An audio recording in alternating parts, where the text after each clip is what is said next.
Please introduce yourself. My name is Wilma Eusebio Cadorna, 35 years old, married to A.D. Cadorna, 39 years old. I have one daughter, she's 14 years old. Do you have brothers and sisters? I have 3 brothers and 2 sisters. You are the...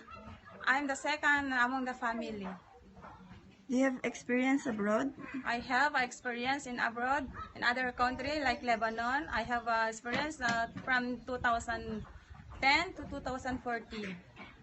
What are your duties and responsibilities? I do my duties like caring babies 10 to 12 years old. Then, I have also experience in other country like Kuwait from 2015 to 2017. what are your duties and responsibilities? My duties, I do my duties like car washing and caring babies 14 years old and gardening. Are you afraid of pets like No, dog or cats? I'm not afraid of dogs and pets. Do you know how to take care elderly? I do. Do you know how to cook Chinese food? I'm willing to learn.